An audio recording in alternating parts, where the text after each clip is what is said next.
सुरू करो. एका मोडवर घेतलंय.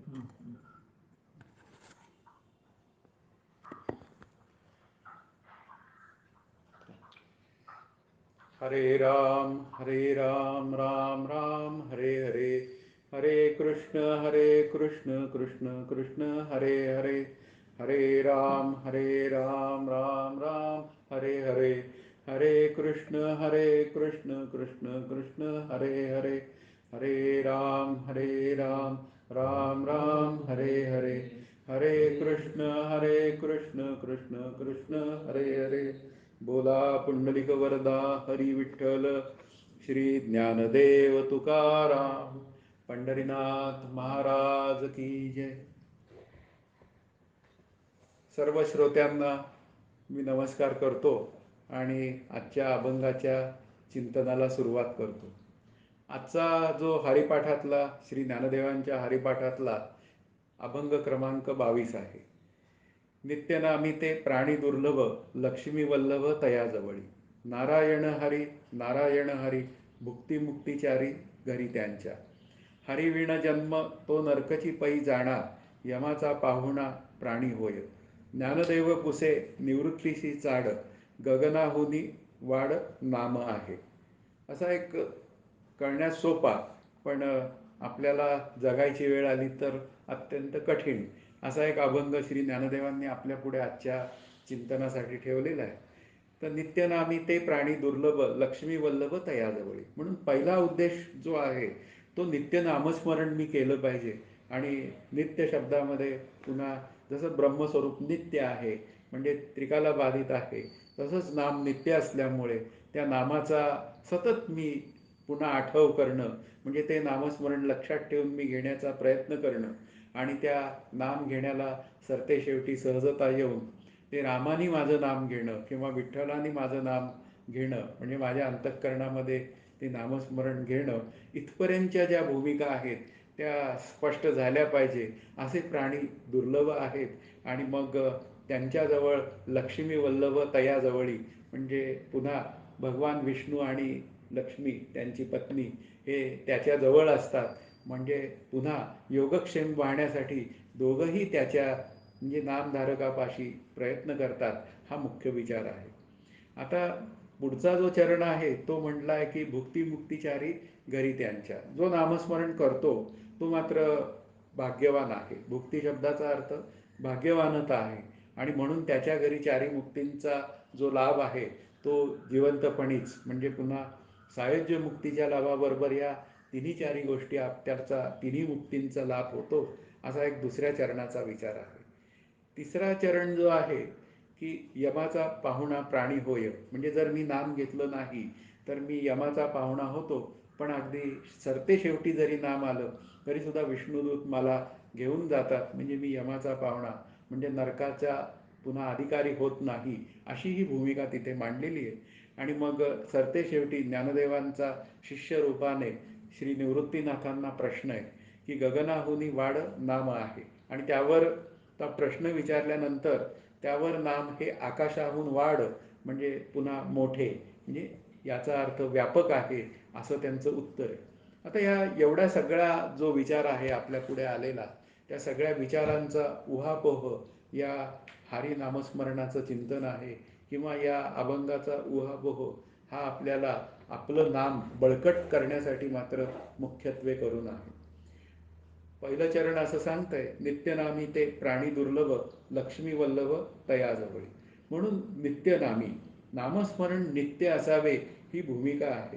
कारण काय आहे की आपण नोकरी करतो, व्यवसाय करतो आणि त्यावेळी आपल्या अंतःकरणामध्ये नामस्मरण घेण्याची तिथे आपल्याला शक्यता नसते. उदाहरणार्थ मी बँकेत नोकरीला आहे किंवा उदाहरणार्थ मी असं काही महत्त्वाचं काम करतो आहे म्हणजे की त्यामुळे मला सतत त्या पब्लिक कन्सर्न आहे, लोकांबरोबर मला सतत बोलावं लागत आहे. मग अशा रीतीने मला जर का संपूर्ण दिवस नामस्मरणात घालवायचा असेल तर उठता क्षणी मी नाम घेतलं पाहिजे. ऑफिसमध्ये मी पाऊल टाकता क्षणी मी नाम घेतलं पाहिजे. त्यानंतर मध्ये जेव्हा लंच टाईममध्ये वेळ मिळतो तेव्हा लंच टाईममध्ये मी काही नामस्मरण करून लंच टाईम जर एन्जॉय केला म्हणजे नाम म्हणे भोगी त्यागी तो जेविला उपवासी. म्हणजे अशा पद्धतीने मला नामाची नित्यता सरतेशेवटी मी ज्यावेळी त्या कार्यालयातनं बाहेर पडतो, तेव्हा जय जय रामकृष्ण हरी म्हणून मी जर का कार्यालयातनं बाहेर पडलो, तर सुरुवातीला आणि शेवट नाम असेल, तर मध्ये सुद्धा नाम सुरूच आहे, अशी भूमिका आपल्याला आतमध्ये लक्षात ठेवता येते. मग घरी आल्यावर सुद्धा मी काही गोष्टी माझ्या कुटुंबियांबरोबर काही वेळ काढल्यानंतर, त्यांच्याबरोबर काही चर्चा केल्यानंतर मी पुन्हा माझ्या नामस्मरणाचा अभ्यास करू शकतो आणि रात्री झोपताना मी पुन्हा नामस्मरणामध्ये झोपी जाऊन पुन्हा सकाळी मी आनंदाने नामस्मरणात जागा होऊ शकतो. असा हा नित्यनामाचा एक आराखडा आहे. असा आराखडा जेव्हा मला तयार करता येतो, तेव्हा त्या आराखड्यातनं जेव्हा जेव्हा मला मोकळा वेळ मिळतो, तेव्हा तेव्हा मी नामस्मरण करू शकतो. आणि नामस्मरण हे जिव्हेने घेण्याचा प्रयत्न करणं ही खरी आपल्या अभ्यासाची सुरुवात असू शकते. जिव्हेने नामस्मरण करायचं, त्या जिव्हेला इतकी शिणली पाहिजे जिव्हा, की ते नाम घेता घेता त्या जिव्हेला दुसरं काही म्हणूया एक व्यसनच नसावं. म्हणजे त्या जिभेला इतकं नामाचं व्यसन लागावं, की त्या नामाच्या व्यसनापोटी तो कधी जेवण विसरून जावं, तो कधी काही कार्य करण्याचं विसरून जावं, इतकं त्यांनी सुंदर नाम घेतलं पाहिजे. मग ते नाम अंतःकरणात भिनतं आणि मग काय होतं, त्या नामाचा एक गजर तयार होतो आणि प्रत्येक कर्म माझं नामस्मरणात होतं, प्रत्येक कर्म माझं हरी अर्पण बुद्धीने होतं. इतके सगळे लाभ नामाने होतात. म्हणून नित्यनामी ते प्राणी दुर्लभ. प्राणी शब्दाचा अर्थ मनुष्य प्राणी. म्हणजे आपल्याला भोगयोनीमध्ये नामस्मरण करण्याची कुठेही शक्यता नाही आहे. पण प्राणी या शब्दामध्ये मनुष्य प्राणी ही मुख्य भूमिका श्री ज्ञानदेवांना सांगायची आहे. म्हणून मी नित्य नामी असलं पाहिजे. म्हणून नामाचं चिंतन जे आहे ना, ते जगातील सुखदुःखांचं चिंतन आपल्यापासून अंतःकरणातनं दूर करतं. नामामुळे ते नामच जर माझ्या अंतःकरणात स्थिर राहिलं, तर मग काय होऊन जातं, मला त्या नामातनं हा जगाचा जो व्यवहार आहे, त्या व्यवहारातनं मी करता ही भूमिका निघूनच जाते. आणि मी करता ही भूमिका जिथून निघून जाते, त्यावेळी करता हा विठ्ठल होऊन जातो, करता राम होतो आणि मी मात्र अकर्ता होतो. अकर्ता हे स्वरूपाचं लक्षण आहे. म्हणून नामाच्या चिंतनाने मी निर्विकल्प अवस्थेपर्यंत जातो, असं श्री बाबाजी महाराज पंडितांचं म्हणणं आहे. आणि ते म्हणणं खरोखरीच सत्य आहे. पण मी नाम घेऊन ते म्हणणं त्यांचं सत्य आहे हा माझ्या अनुभवाचा विषय व्हायला पाहिजे. आपलं नाम घेणं जर का आपलं सुरू असेल, तर ते नाम कसं घ्यायचं हा माझ्या अनुभवाचा विषय होऊ शकतो. आणि तो जोपर्यंत अनुभवाचा विषय होत नाही, तोपर्यंत मी नामस्मरण करत राहणं ही भूमिका आहे. आणि त्या नामस्मरण करण्यातनं त्या देवाला, त्या नामनामीचा अभेद चिंतनाचा विचार माझ्या अंतःकरणात रुजवून देण्याशिवाय पर्याय उरू न देणं ही माझी नाम घेण्याची भूमिका असली पाहिजे. म्हणून नामामध्ये सकामता अजिबात मान्य नाही. नाम हे निष्कामच असलं पाहिजे. केवळ देवा तुझ्या प्राप्तीसाठी मी नाम घेत आहे. प्रत्येक वेळी नाम घेण्यासाठी तू मला सहाय्यभूत हो. प्रत्येक ठिकाणी तू मला नाम घेण्यासाठी आठवण करून दे, असं मी देवाबरोबर कायम बोलू शकतो. आणि बोलता बोलता माझं नामस्मरण, ते कृत्रिम नामस्मरण सुरू केलेलं असतं, ते कधी माझं सहजावस्थेमध्ये निघून जातं हे माझं मला कळत नाही. फक्त मी नामस्मरण घेणं हीच माझ्या अभ्यासाची खरी भूमिका असली पाहिजे. आता हरिनाम घेणारी माणसं दुर्लभ आहेत, असं श्री ज्ञानदेवांचं म्हणणं आहे. याचा अर्थ हरिनाम साधनेला ही जी विचारवंत मंडळी जी असतात ना, त्याला मी सो कॉल्ड विचारवंत मंडळी म्हणतो, ती विचारवंत मंडळी ही नामसाधनेला निकृष्ट दर्जा देतात. आणि या निकृष्ट दर्जा देण्याच्या विचारातनं मग ते नामसाधन जरा तुच्छता येते. ते नाम घ्यायला काय अक्कल लागते काय? अहो, नाम घ्यायला किती मोठा पेशन्स लागतो हे नाम घेणाऱ्याला विचारा. अदरवाईज कशाला म्हटले असते नित्यनामी ते प्राणी दुर्लभ. अशा पद्धतीने विचार आहे, ते ज्ञानदेव विचार मांडतायत की असा नित्य नाम घेणारा प्राणी अत्यंत दुर्लभ आहे. मग अशी जी बुद्धिवंत मंडळी जी असतात, ती नामाला कधी महत्त्व देत नाही. आणि नामाला महत्त्व देत नाही, त्या नामाने माझ्या अंतःकरणाची चित्तशुद्धी, चित्तशांती आणि पुन्हा शमदमावरी हरी झाला. तो शमदमाचंही साधन त्या नामामध्ये दडलेलं आहे. आणि नाम घेता घेता मुखी नाम हाती मोक्ष, असा नामाचा कुठेही साध्य साधन भाव संबंध नाही. मग थोडक्या आत्मानात्म विचारात मग एक नाम आहे ते सगुण नाम आहे. दुसरं जे नामाचा विचार आहे तो ईश्वररूप नाम आहे आणि तिसऱ्या नामाच्या विचारामध्ये आत्मरूप नाम आहे. अशा थोडक्या आत्मानात्म विचारामध्ये, थोडक्या आत्मविचारामध्ये मी माझ्या स्वरूपाशी एकरूप होतो. म्हणून नामासारखं सोपं साधन हे मी त्याला मुकतो. याचं कारणच आहे की मला माझ्या बुद्धीवर असलेला काय म्हणूया मूर्ख विश्वास. हा मूर्ख विश्वास म्हणजे स्वबुद्धीच्या गाढवावर, आमचे श्रीगुरु नेहमी म्हणतात स्वबुद्धीच्या गाढवावर बसून साधन कधी करू नये.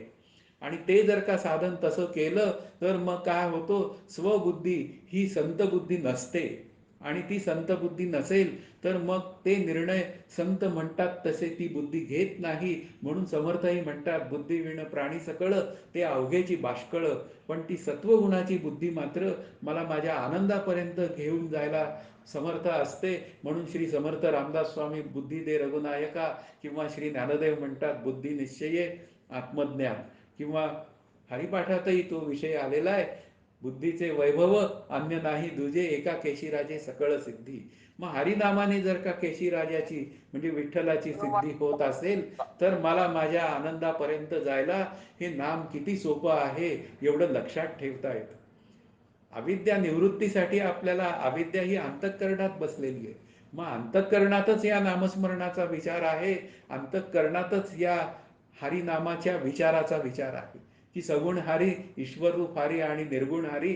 अशा पद्धतीने आपण जर का एक हरी आत्मा जीव शिव समा असे जर का विचार आपल्या अंतःकरणात असतील तर आपली हरिदृष्टी भरला घनदाट हरी दिसे इथपर्यंत पोहोचायला कितीचा वेळ लागणार आहे.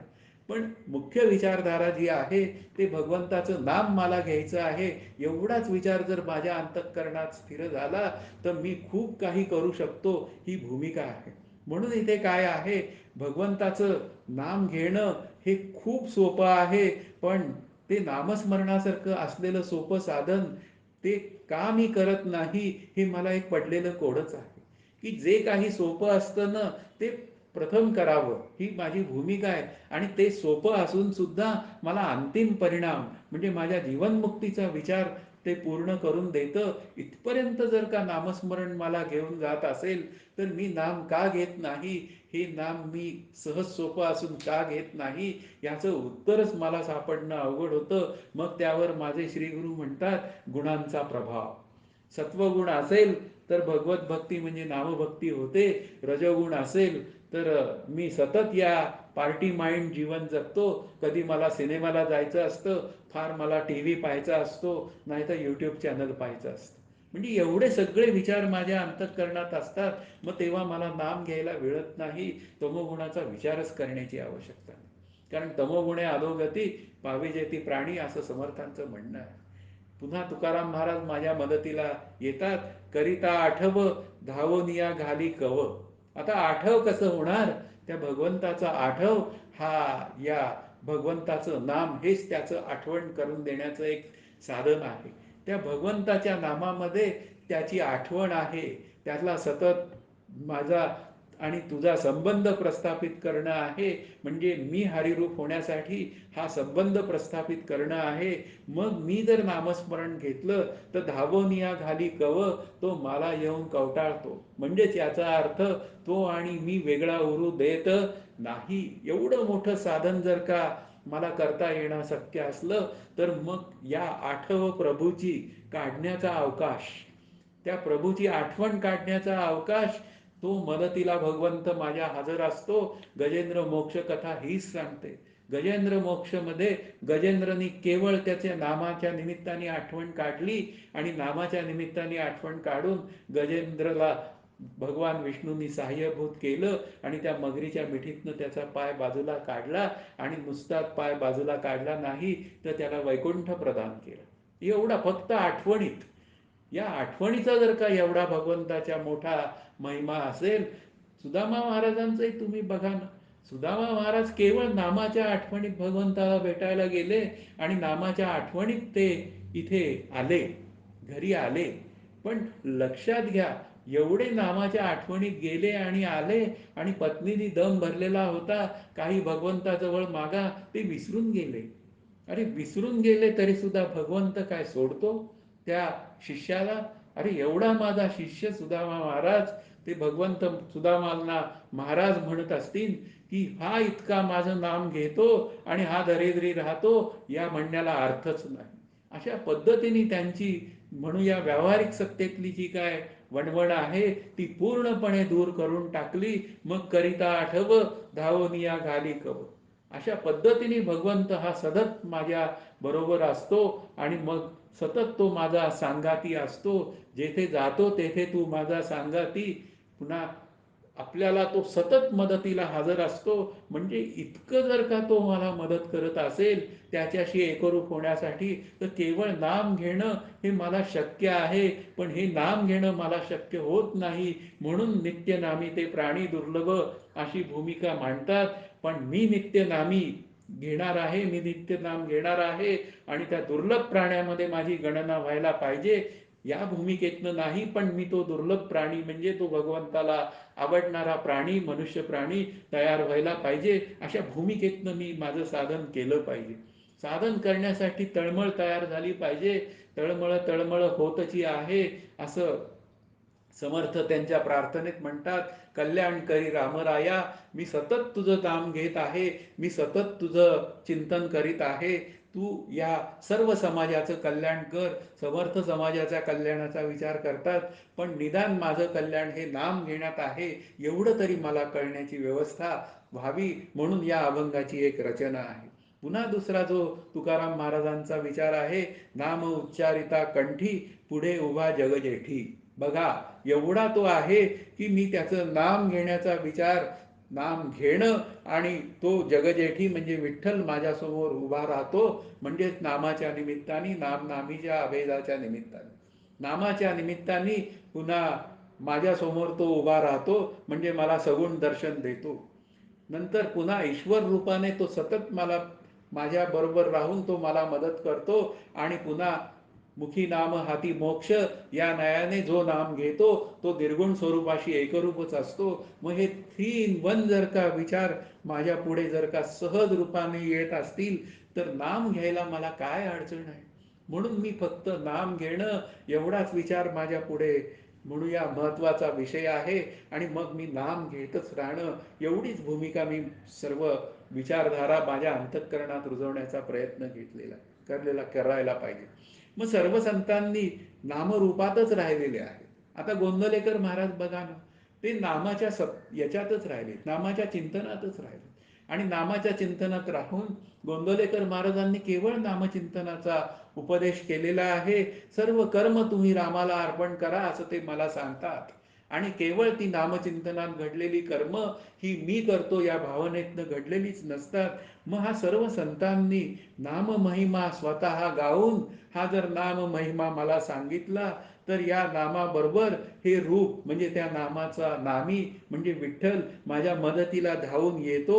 म्हणून हे प्रभू या विचाराला म्हणजे या प्रभू नाम जे आहे ते माझं म्हणूया इतकं उपकारक आहे, माझ्यावर उपकारक आहे की त्या नामसाधनेच्या प्रेमामुळे त्या नामधारकातील म्हणूया चित्त, नामधारकाचं चित्त आणि तो प्रभू या दोन गोष्टी वेगळ्याच राहत नाही.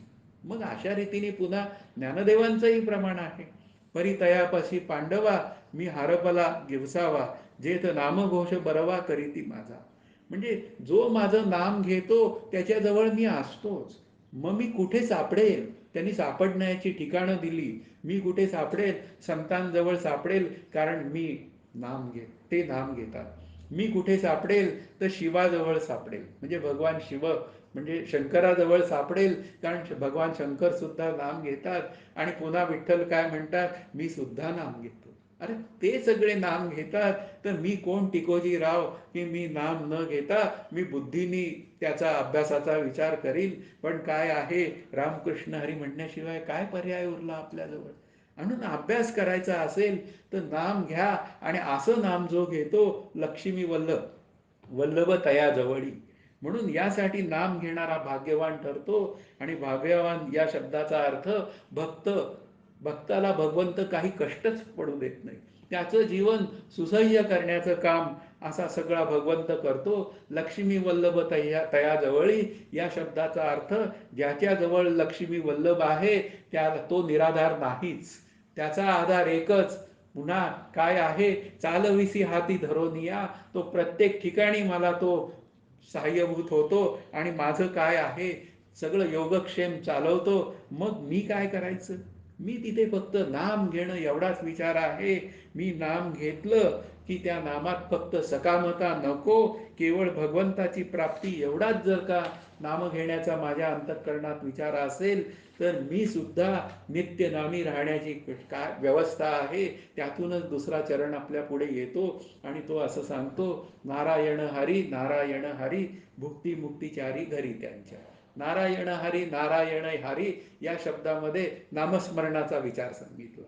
आता नारायण हरी नारायण हरी, कोणी ओम नमः शिवाय म्हणेल, कोणी श्रीराम जयराम जय जयराम म्हणेल. हे सगळे बीज मंत्र आहेत.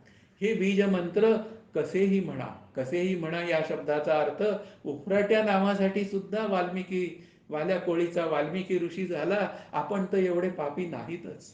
आपण उफराट नाम घेण्याची कुठेही शक्यता नाहीये. मग राम राम म्हणा किंवा विठ्ठल विठ्ठल म्हणा, अशा पद्धतीने मी जरी नामस्मरण केलं तरी मला चारही मुक्तींचा लाभ होऊ शकतो. म्हणून नारायणाचा जप करणाऱ्याला चारही मुक्तीचा लाभ होतो, म्हणून तो भाग्यवान ठरतो. भुक्ती शब्दाचा अर्थ भाग्यवानता, आणि तो भाग्यवान ठरतो भगवंत त्याची काळजी वाहतो. म्हणून इथे काय आहे, पहिल्या चरणाप्रमाणे लक्ष्मी वल्लभ त्याची काळजी घेतात, हा विचार इथे आलाच.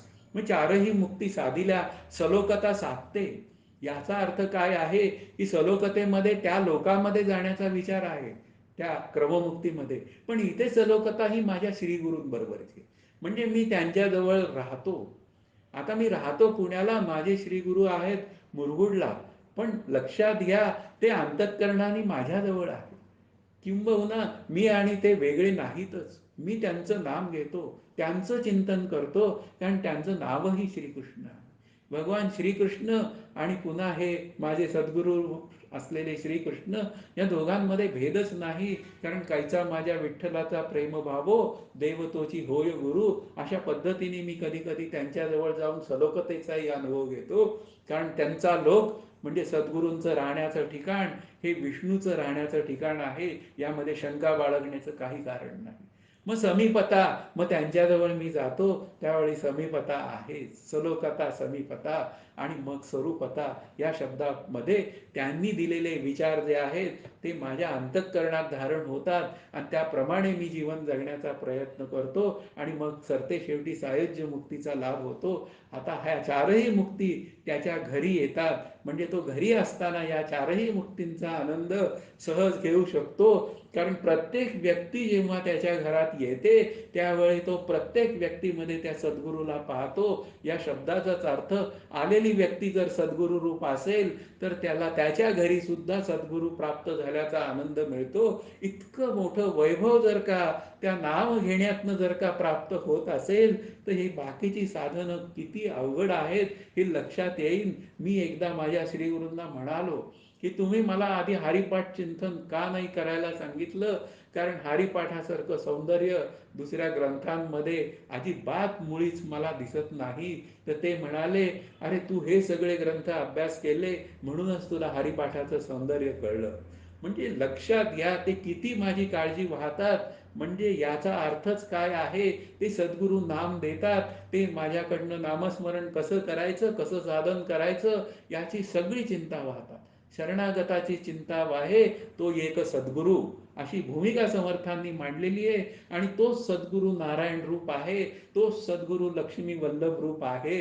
कशाला काळजी करायची? अशा पद्धतीने जो जीवन जगतो त्याच्या घरी चारही मुक्तींचा लाभ घडतो. म्हणून भक्त जो असतो ना, माझ्यासारखा भक्त, तो नाम घेतो, नामावर प्रेम करतो आणि तो नाम घेतो. मग भगवंत काय करतो, भगवंत त्याला डोक्यावर घेऊन वाहतो. तया ते मी माथा मुकुट करी, ही भूमिका आहे. हे विश्वची माझे घर, ही भूमिका माझ्या अंतःकरणात कशी काय आली? आत्ताच सांगितलं की प्रत्येक भेटणारी व्यक्ती ही मला सद्गुरू रूप वाटते, म्हणजेच विठ्ठल रूप वाटते. कारण लक्षात घ्या, ब्रह्मच ईश्वर झालं, ईश्वरच विठ्ठल झाला आणि विठ्ठलच सद्गुरू झाला. या चारहींमध्ये अभेद आहे आणि हीच अभेद दृष्टी मला मिळते आणि मग मी सर्वांमध्ये त्या विठ्ठलाला पाहतो आणि त्या विठ्ठलाला पाहण्यासारखं सुख नाही. कारण सुखाचे सुख श्रीहरी मुख असं श्री तुकाराम महाराज म्हणतात. मग हे श्रीहरी मुख, प्रत्येक मुख जर का श्रीहरी मुख झालं तर याच्यासारखा सुखानंद नाही. आणि तोच सुखानंद केवळ नामाने मला प्राप्त होतो. म्हणून मला नामस्मरण करण्याशिवाय अजिबात पर्याय नाही. म्हणून भक्त नामावर प्रेम करतो आणि भगवंत त्याला जवळ घेऊन नाचतो. असा दोघांमधील प्रेम भाव संबंध आहे. आणि तो प्रत्येकाने एन्जॉय केलाच पाहिजे. आणि तोच एन्जॉय करायचा असेल तर मला नाम घेण्याशिवाय पर्याय नाही आहे. म्हणून त्या भगवंत जो आहे ना, पुढे काय करतो तर भगवंत त्याच्या अंतःकरणात अहंकार उठूनच देत नाही. या ज्ञानलक्षण भक्तीमध्ये कधी कधी शब्द अहंकार होऊन जातो आणि तो काढण्यासाठी श्रीगुरूंना प्रयत्न करावे लागतात. पण इथे मात्र काय आहे, भक्त नामस्मरण करत राहतो आणि तो इतका त्या नामाच्या निमित्ताने अंतःकरण त्याचं द्रवित होतं की तो त्या भगवंताशी एकरूप होऊन जातो. आणि मग भगवंत काय होत, त्या भक्ताची वृत्ती त्या सगुणाशी जुळून जाते, म्हणजे एकरूप होऊन जाते. आणि भगवंत त्याला अहंकार होऊनच देत नाही. म्हणजे तो ब्रह्मस्वरूपाशीच एकरूप होतो आणि ती सतत एकरूप वृत्ती त्याची सहजच राहते. आता यालाच काय म्हणायचं, सतत जर का नामात तो राहिला तर तो झाला दृढ अपरोक्ष. अशा पद्धतीने इतका सोप्या पद्धतीने जर का दृढ अपरोक्ष आत्मस्वरूपाशी होता येत असेल तर काठिण्य साधन हे मी कशाला करावी. योग याग विधी येणे नोहे सिद्धी, हे ज्ञानदेव म्हणतायत, उदय घायाळ म्हणत नाहीये. योग याग विधी येणे नोहे सिद्धी, वायाची उपाधी दंभ धर्म. मग काय करा, हरिमुखे म्हणा, हरिमुखे म्हणा. अशा पद्धतीने मी जर का नामस्मरण केलं तर मी माझ्या आनंदापर्यंत सहज पोहोचू शकतो. ही खरी भूमिका या अभंगाची आहे. अखंड भगवंत आपल्याला अखंड प्रेममय सुखाचा म्हणूया वर्षाव करतो. त्यामुळे दुःख नावाची गोष्ट या जगात असते काय, अशी त्या भक्ताची भूमिका तयार होते. मग संत मीराबाईंचं उदाहरण घ्या. अखंड नामत त्या होत्या आणि मग त्या म्हणतात की दुख और सुख या ये दो कोई पदार्थ है, ऐसी भाषा त्या बोलतात. म्हणजे या शब्दाचा अर्थ सुखही नाही आणि दुःखही नाही, सर्वत्र सुखरूपता आहे. ती केवळ हरिनाम चिंतनाने आहे. म्हणून बुद्धिवृत्ती जपे तो नर दुर्लभ. म्हणून हरिनाम थोडंसं विचारात नाही घ्या असं म्हणतात. त्या विचारातनं जर घेतलं तर मला माझ्या सायुज्य मुक्तीचाही लाभ होतो. म्हणून भगवंत अशा रीतीने ते नाम जो भक्त घेतो त्याचं ऋण त्याला अहंकार होऊ देत नाही. अशा पद्धतीने ते नामाचं ऋण फेडतो. तो सुद्धा त्याच्यावर काही ठेवत नाही. म्हणून व्यवहार काळी भगवंत भक्त हा आनंदात राहतो. हेच भुक्ती म्हणजे भाग्यवंताचं लक्षण आहे. म्हणजे ज्ञानी भक्ताच्या ठिकाणी या चारही मुक्तींचा लाभ त्याला सद्गुरूंकडनं मिळतो. पण वैकुंठ सुखाचा लाभ याच इथे मुख्य विचार काय आहे, ज्ञानी भक्त 2% बाधितानुवृत्तीने सुखदुःख भोगतोच. पण हा जो भक्त आहे हा वैकुंठमय होऊन जातो.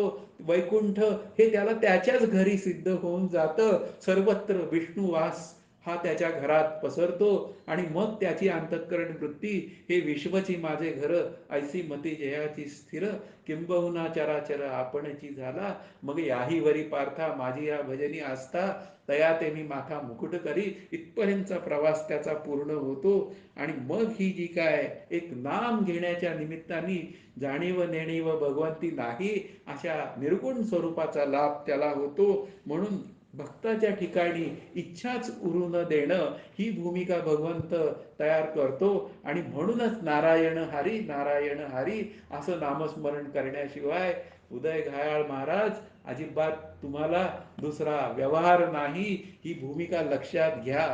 आमच्याकडे सर्वांना महाराज म्हणण्याची पद्धत आहे. म्हणजेच काय आहे, सर्वत्र महाराज दृष्टी. आता ही महाराज दृष्टी काय आहे तर तुकाराम महाराज, नंतर ज्ञानदेव महाराज. म्हणजे ती सर्वांमध्ये ती तुकाराम महाराजांना पाहायला शिकवते, ज्ञानदेवांना पाहायला शिकवते, समर्थांना पाहायला शिकवते. तुम्ही म्हणाल समर्थांना पाहायला शिकवते, ज्ञानदेवांना पाहायला शिकवते. अहो ज्ञानदेव आणि समर्थ आणि भगवंत हे दोन्ही वेगळे नाहीतच. त्यांना पाहणं हे सुद्धा मी नारायण नारायण हरी असंच म्हणणं आहे. या निमित्ताने मी भुक्ती मुक्तिचारी घरी त्यांच्या, म्हणजे कोणाच्या? माझ्या. त्यांच्या म्हणण्यामध्ये श्री ज्ञानदेव माझ्या म्हणत नाहीत, कारण का माझ्या म्हणण्याने अहंकार दिसला असता तुम्ही म्हणाले असते, म्हणजे आपण सर्वत्र. पण तसं नाहीये, ती ज्ञानदेवांच्या घरी आहेच आहे. आता ती माझ्याही घरी येऊ शकते. इथपर्यंत अभ्यास मी करू शकतो, असा तो सगळा अभ्यासाचा विषय आहे. पुढे असं म्हणतायत तिसऱ्या चरणामध्ये, हरिविण जन्म तो नरकची पै जाणा, यमाचा पाहुणा प्राणी होय. आता हरिविण जन्म तो नरकची, म्हणजे मी जर का हरीचं नामस्मरण घेतलं नाही, तर त्याच्यामध्ये आपण थोडा पाठभेद करून घेऊया. हरी नाम वीण, आता हरी नामस्मरणच मी जर का केलं नाही, तर माझा इथेही नरकाचं जीवन असतं. कारण सुखदुःखाचं जीवन हे नरक यातनाचं जीवन आहे, हे मला कळत नाही. मला हे कळलं पाहिजे की हे सुखदुःख रूप जीवन आहे ना देहादी प्रपंचातलं, हे जर का मी नामस्मरण केलं, तर ते आनंदमय, म्हणजे आनंद रूप होण्याची व्यवस्था आहे. आणि मी जर का आनंद रूपता, म्हणजे त्या नामस्मरणाची आनंद रूपता, म्हणजे नाम न घेता जर मी माझं जीवन जगण्याचा प्रयत्न केला, तर जिवंतपणी सुद्धा मला नरक यातना आहेत. आणि मेल्यावर यमदेव घेऊन जाऊन तिथे मला त्या पापाची फळं देतो, आणि काही देव नरक यातना देतो. त्या नरक भोगात मी मात्र जाऊन पडतो. ही भूमिका तिथे आहेच. आता विषयातलं सुख आहे ते थोडा काळच आहे, आणि पण हरिनामातलं चिंतन मात्र, त्यातून निर्माण होणारं जे सुख आहे ते मात्र अनंत काळ टिकणारं आहे. म्हणजे ते, त्याचा कालावधी आहे ना, ड्युरेशन यू कॅन से, तर ते खूप मोठं आहे. आपण विषय सुखात सुख भोगतो, पण काय होतं, ते सुख संपतं, लगेच दुसरा सुखाचा मार्ग शोधावा लागतो. मग विषयजनित सुखे सौख्य होणार नाही, ही जी काय संतांची भूमिका आहे ती मला कळायला हरिनाम घेण्याशिवाय पर्याय नाही. अशा पद्धतीने हे जे काय हरिनामाचं सुख आहे ते एकदम सुंदर सुख आहे, प्रेममय सुख आहे, आणि कायमचं सुख आहे. म्हणून मी हरिनाम घेतलं पाहिजे. आणि मी हरिनाम घेतलं तर मुख्य मुद्दा काय आहे, मी हरिनाम घेतलं तर सुद्धा मला माझ्या आनंदाची वृत्ती जी आहे, अनुभूती जी आहे, ती मला मिळते. म्हणून हे क्षणिक सुखात असलेलं मग्न मन जे आहे, ते जर मला बाजूला काढायचं असेल, तर त्याला नामसुखाचाच मला पुन्हा पाठपुरावा करायला पाहिजे. मग त्रिविध तापाने पोहण्याची व्यवस्थाच नाही. ज्यावेळी मी नाम घेत नाही, त्यावेळी मी आध्यात्मिक, आधी भौतिक आणि आधी दैविक, आधी दैविकमध्ये मी नरकयातना भोगतो, आध्यात्मिक तापामध्ये मी स्वतःला त्रास भोगतो, आणि आधी भौतिकमध्ये मी दुसऱ्यांकडून त्रास सहन करतो. पण नामस्मरणामध्ये असलेली अंतःकरण वृत्ती त्रासदायक नसतेच, ती सदैव आनंदात असते. कोणी जर आपल्याला म्हणालं सॉरी, तर त्याला आपण म्हणतो मीच म्हणतो सॉरी, म्हणजे माझ्या लक्षातच येत नाही, कारण का माझं काही चुकलं का, अशी भूमिका आपल्या अंतःकरणात तयार होते. पण ही भूमिकाच जर का आपल्याला आनंदाची करायची असेल, तर इथे काय आहे, नामस्मरण करता करता दुसऱ्याला मी काही दुखवलं का, असा क्षण आला का, अशा भूमिकेतनं सॉरी म्हणणं ही वेगळीच एक मजा आहे. अशा भूमिकेतनं सहज सॉरी म्हणणं ही एक वेगळी भूमिका आहे. आणि ती भूमिका माझ्या अंतःकरणात तयार होते. हा केवढा या नामाचा मोठा प्रभाव आहे. म्हणून शेवटी काय आहे, मागे एकदा श्री ज्ञानदेवांनी सांगितलंच आहे की अजामेळाने अगदी सरते शेवटी शेवटच्या श्वासाला नाम घेतलं, आणि विष्णुदूत आले आणि यमाच्या दूतांना सांगितलं की हे आमचं पार्सल आहे, आम्ही आता तिकडं देणार. कारण का, तर शेवटी मरताना या अजामेळ महाराजांनी नाम घेतलं, आता त्याला वैकुंठाला नेण्याशिवाय पर्याय नाही, तुम्हाला याला हात लावता येणार नाही. म्हणजे इतका जो काय विचारधारा आहे, एका नावाने जर का वैकुंठ लोक मिळत असेल, यमदूत जर का त्याला यमलोकात नेऊ शकत नसतील, तर मी सतत नाम घेण्याचा प्रयत्न केला तर तो दुर्लभ प्राणी होण्याची तिथे व्यवस्था आहे. म्हणजे मी जीवनमुक्तीचा लाभ घेऊ शकतो, हा त्यातला मुख्य विचारधारा आहे. म्हणून प्रत्येक कर्म करताना मी हरी अर्पण बुद्धीने केलं पाहिजे, हरी नामात केलं पाहिजे, आणि तसं करणं सोपं असतं. म्हणून मजदेवनी जाळीत कर्म फळे, त्याने माझ्या मी करता भूमिकेचा शेवट होतो, आणि राम करता ही भूमिका आपल्यामध्ये होते. म्हणून भगवंताचं नाम हे या भवसागरातील सुखदुःखात न सोडवणारं आहे. तारणार आहे. मग या एवढ्या यमदेवाच्या नरक यातना न माझं जर का सुटका ही नामधारक म्हणजे नामसाधना करत असेल, तर मग काय आहे, सुरुवात घाबरून देवाला नाम घे. पण काय आहे, शेवटी घाबरून घाबरून घेता घेता त्या नामाचं प्रेम वाढेलच. निष्काम नामातनं त्या नामीबद्दलचं प्रेम वाढतं आणि ते वाढतं प्रेम मला नाम घ्यायला लावतं आणि शेवटी तो प्रेमभाव माझ्या अंतःकरणात उत्पन्न होऊन चारी मुक्ती माझ्या अंतःकरणात सिद्ध होतात.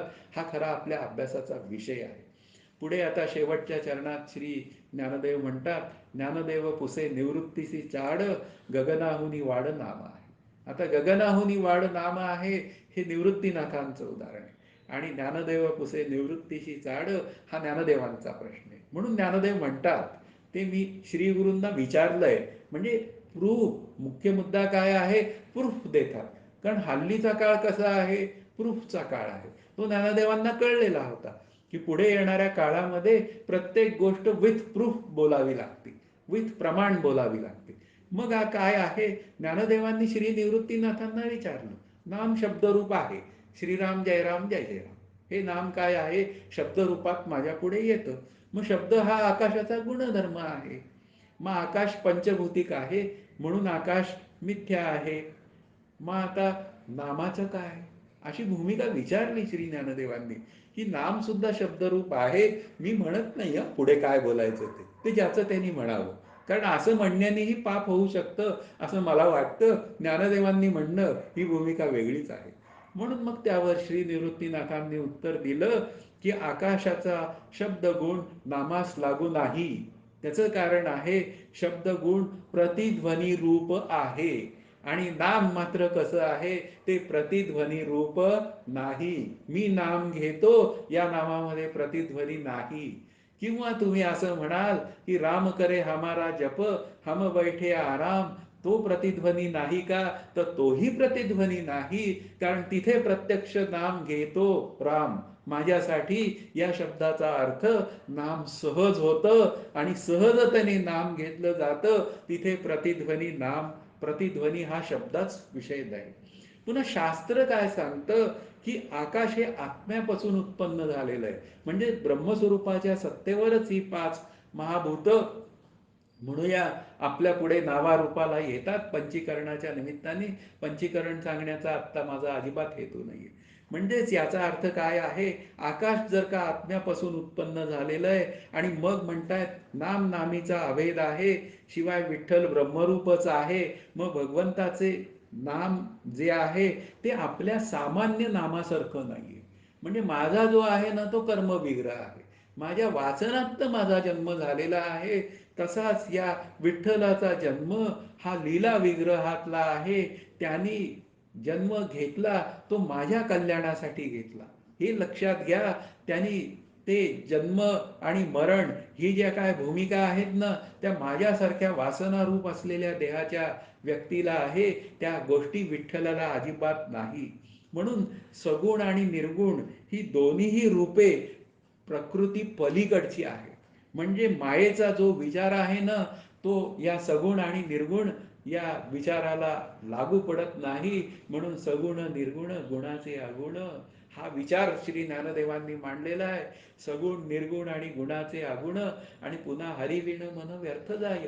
म्हणजे या एका हरिनामामध्ये हे जर का सगळ्या भूमिका आपल्या पुढे आलेल्या असतील, म्हणजे सगुण आणि भगवंताची दोन्हीही रूपे, ती जर का आपण पुन्हा विचार केला की ब्रह्मच ईश्वर झालं, ईश्वरच हरी झाला, अशा पद्धतीने हरीच जर का मी झालो, तर हे सगळे एकरूपच आहेत.